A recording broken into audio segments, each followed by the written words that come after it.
I'm Marin Blake, 35, a marketing manager in Lincoln, Nebraska, living in a condo I paid for with coffee breath and late-night decks. During a tense Monday stand-up, my phone buzzed on the conference table, a tiny siren slicing through budget talk. A text blinked across the screen from my kid sister, Tessa. "Need $2,800 for prom. Send now." My jaw locked. $2,800 for a dress, a limo, a night of selfies. I typed back under the table, "Earn it yourself." The reply arrived minutes later, 2 separate messages that landed like slaps. From my mother, Diane, "Pay or don't call yourself family." From my father, Carl, "Do the right thing." Heat raced up my neck. For years, I'd wired money to a joint family account I'd opened. Bills, groceries, the basics, I told myself. Emergencies. Yet here I was, being extorted for satin and rhinestones. Anger rose, but something sharper threaded through it, the cold realization that I'd been convenient, not cherished. That night, I paced my living room, replaying their words until the carpet felt thinner. I scrolled bank transfers. $1,200 here, $800 there, a string of kindnesses I'd labeled duty. I thought of Tessa's birthday parties that shimmered while I worked weekends, of Diane's quick excuses, of Carl's quiet, "Can you help?" At midnight, I stood over my laptop with the same steadiness I used to approve a campaign. Finger by finger, I cut the cords I'd tied. Subscriptions I covered for them, canceled. Auto transfers, canceled. Alerts, enabled. The joint account stayed open, but my faucet was off. By 8:30 the next morning, my world felt tilted, eerily quiet. Then an email from the bank flashed urgent. Large transaction alert. My stomach dropped. This wasn't about prom anymore, it was a pattern, and I was finally looking. The alert said $5,000 had left the joint account at dawn. I stared at the figure, pulse thudding.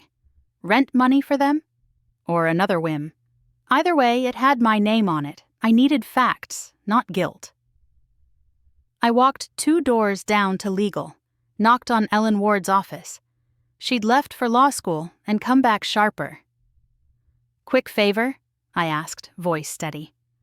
Minutes later, with my credentials and her calm, we were inside the bank portal. The ledger told a story my memory had tried to redact. Months of large transfers to card issuers, auto finance, a lender I didn't recognize. Then the smaller taps, boutiques, restaurants, a travel agency, and, unbelievably, a prom planner. Ellen scrolled, brow knitting. "This isn't groceries," she said. "They're servicing debt and lifestyle." We pulled statements by year. The total hit like wind knocked out of me. $100,000 withdrawn since I opened the account. I remembered Diane's soft, urgent voice. Carl's just this once, Tessa's sparkle. A second mortgage surfaced in the logs. I closed my eyes, then the faucet, properly this time. I called the bank and froze transfers, revoked cards, reset alerts. Then I wrote one careful email. "The account is closed to you. I know about the withdrawals. There will be no more money."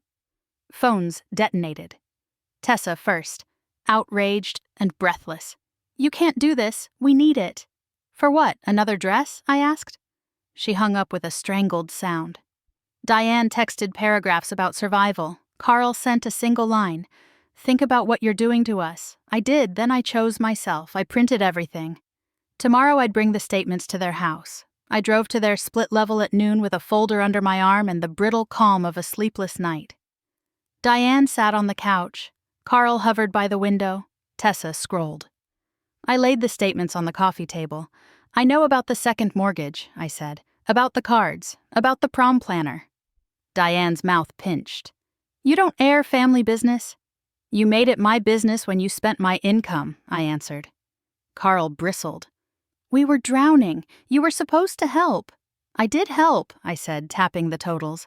$100,000. That was for necessities.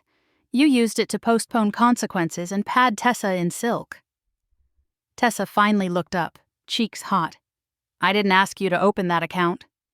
"You asked for $2,800 and called it love," I said.